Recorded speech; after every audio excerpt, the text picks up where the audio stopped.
All right, so here's the first question, Marty.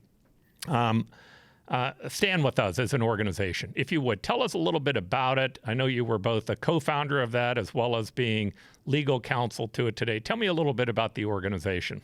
Okay, so we 6 couples met in a home in Cheviot Hills in 2001, in March of 2001.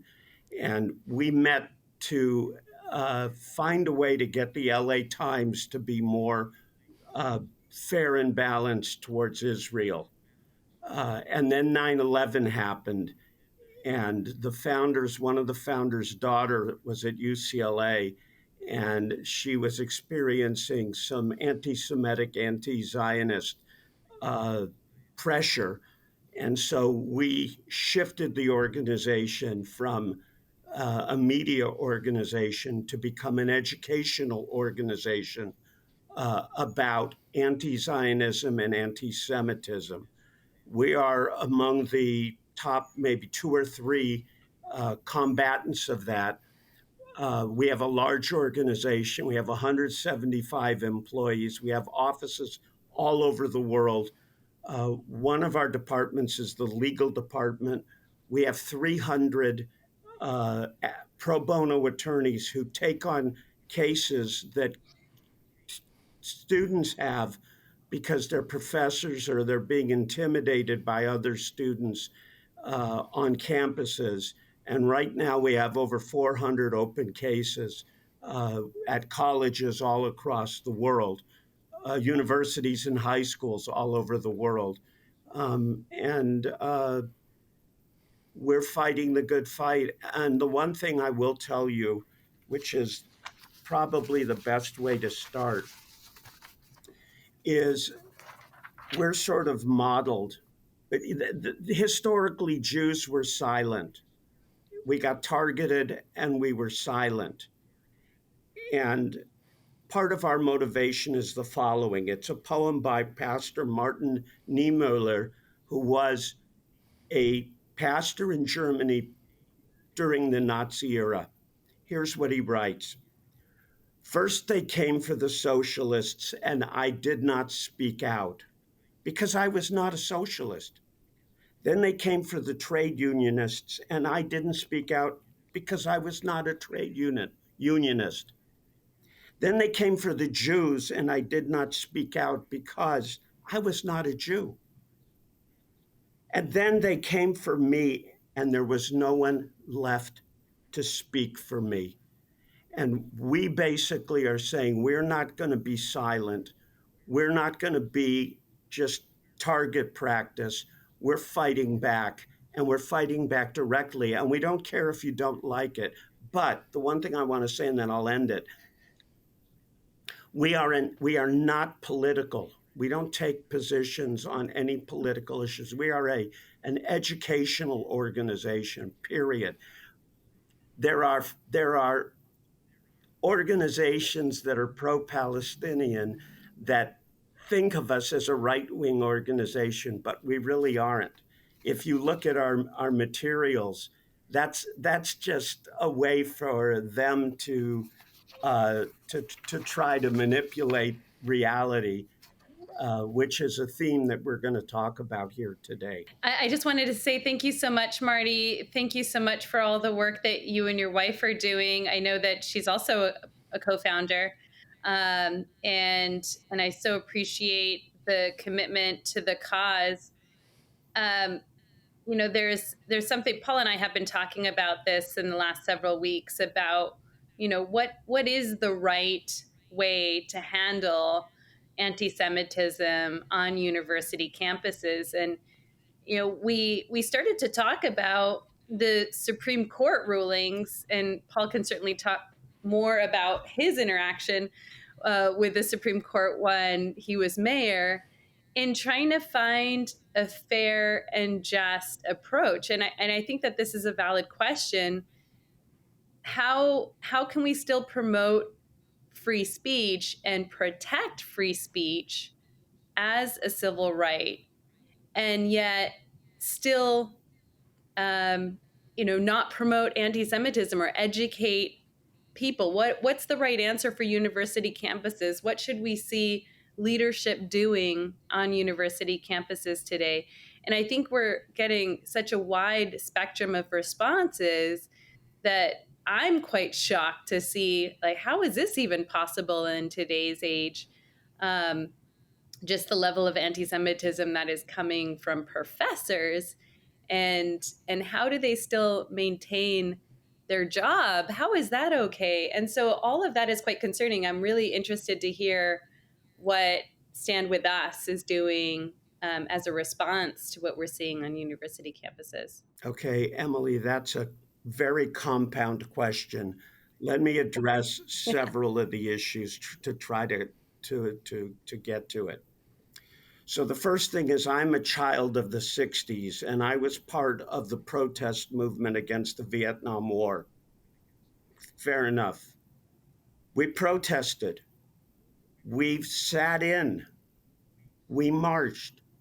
We didn't wear masks because we weren't afraid of retribution because of what we did. We never threatened anybody with violence. We never did any of that. Okay, in fairness, there was a splinter group that was more aggressive, but the vast majority of us protested free speech. But free speech does not include intimidation, threats, and acts of violence. Okay, and we're seeing those things happening today on campuses across North America and in the world. So we step up, and we've already done this. We sent an open letter to virtually every college president demanding that they honor their own charters, which don't allow what's going on to go on. And this is controversial, and you guys can edit it out if you want. I will tell you, and I have, I think if what I'm talking about hypothetically actually happened, I think it would be okay. What's not okay is not to do the same thing for Jewish and pro-Zionist kids. And here's what the point is. If a group of Black students, African American students, protested and they were intimidated by their professors or other students, Klansmen, who cares? The colleges would be all over that. The presidents would be, this is unacceptable, period. And yet, it's not happening now. And so Stand With Us is using its legal department, and we are actively going after universities, colleges, high schools that don't follow their own charters about non-discrimination, free speech, and proper conduct. And I don't want to get into the specifics, but we've been able to get the federal government to initiate Title VI investigations involving several universities, and one university in particular that's been targeted. If the federal government determines that they violated their own rules and violated Title VI, then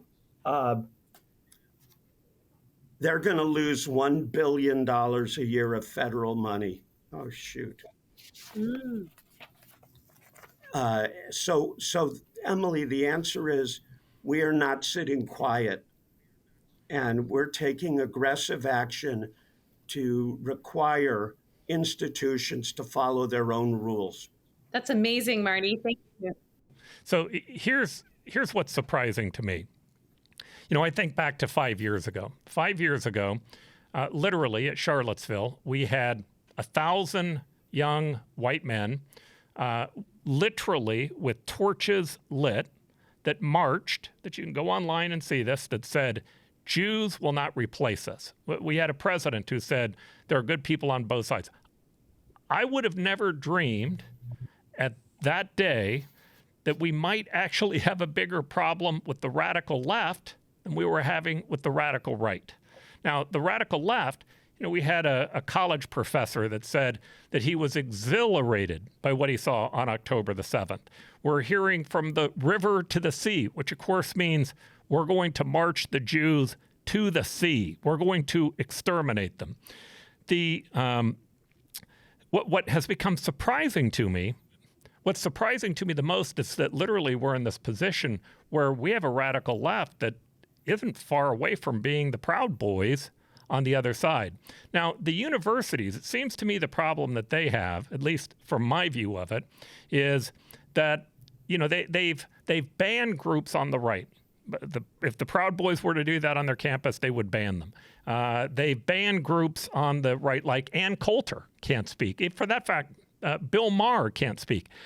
They chose a side. They said, that's wrong. But now when it's happening on the left, they're allowing it to happen under what they call the banner of free speech. Well, the problem is it looks like if they picked a side by getting rid of the right, they're in this position now where by allowing the left, it looks like they're on their side. They might have gotten away with it had they have truly been free speech all along, but because they're picking and choosing, just like you said, it seems to me to be highly problematic for the universities. And in fact, I think our higher level institutions, their brands are getting murdered today based upon where they stand. Either one of your view, I'd love to hear it. I can tell you, Paul, you have no idea how impactful the loss of the Jewish community's support to universities is going to be. And I've been on group letters to college presidents that we're going to pull our donations, and we're talking about hundreds of millions of dollars a year. We're not taking this lying down, and that to some extent we're putting pressure, the only way we know how, on these heads of institutions to be equanimous, equal with respect to the right and the left. So you're right. But at the core, whether it's the right or the left, at the core of it is the epidemic right now of mis and disinformation, plain and simple. And the proof, and again, I'm a centrist or an independent, like other people here, but Fox News continued to report that the 2020 election was stolen. And behind the scenes, they were writing text messages and emails to each other saying, nah, it wasn't ever stolen. It's to sell ads. The left, MSNBC and CNN, they do the same thing. They're no longer news shows. They're opinion shows wearing news clothing. And the net effect is that the public gets information that is highly filtered and specially engineered to serve a goal, as opposed to simply report the news. And that's at the core of the problem, because people make up their minds based on flawed information, and they're being sincere. That's one big fact. There's another big factor, but we'll get to it later. But the key of it is the sources of information are not delivering facts. They're delivering opinion couched as facts. And that's very, very destructive and damaging. Yeah, and one of the largest deliveries of news today is TikTok, which is one of the largest deliveries of news to young people, which, I mean, it sounds like it's hyperbole, but it is true. It is a Chinese Communist Party controlled company. And I've utilized, I put up a couple of posts on TikTok that were anti-Xi. They started to go viral. Immediately, they were stopped. So I utilized, they sent back an email to me saying, well, The reason that we stopped it is because the background you used, you didn't have the copyright to do it. So I had somebody else test it and put up one with a negative comment about Trump and then a negative comment about Biden with the same background. They let it go as far as it wanted to go. They are censoring the news to try to promote the issue that they want. Now, here's what I see being promoted, and this is the question that I want to ask. There's this sense that they're trying to portray Israel as a colonial power. Now, a colonial power basically means you take over an indigenous people and you utilize them and their raw materials to enrich your nation. Right? We did see a colonial period that happened around the world. In fact, you could argue when the British and the United Nations said that this was going to be a homeland to Israel, at that point, the British were really a colonial nation to both groups. But I think it's important to kind of walk through the facts as to how this actually started. How did we end up here? And why did we end up with the West Bank and Gaza to begin with? And you're good at that history. So I'd just love to hear your version of it. Okay, so first things first. In 1917, Lord Balfour issued a declaration that talked about the formation of a Jewish state in the Middle East. At that time, there was no such place as Jordan, Syria, Lebanon. They were all part of the Ottoman Empire. They didn't exist. There was no Palestine, no Syria, no Lebanon. And then, after the First World War, Britain and France drew lines and said, herein lies Syria, herein lies Iraq, herein lies Iran, herein lies Lebanon, okay?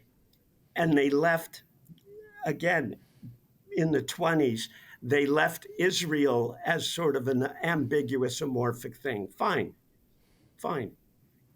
Then, after the Second World War and 6 million Jews were murdered, the world had sympathy and created a Jewish state. And had there been a Jewish state under Balfour at the time of Nazi Germany, a vast majority of those Jews could have emigrated to Israel and saved their lives, including my grandfather and 5 of my aunts and uncles who were murdered.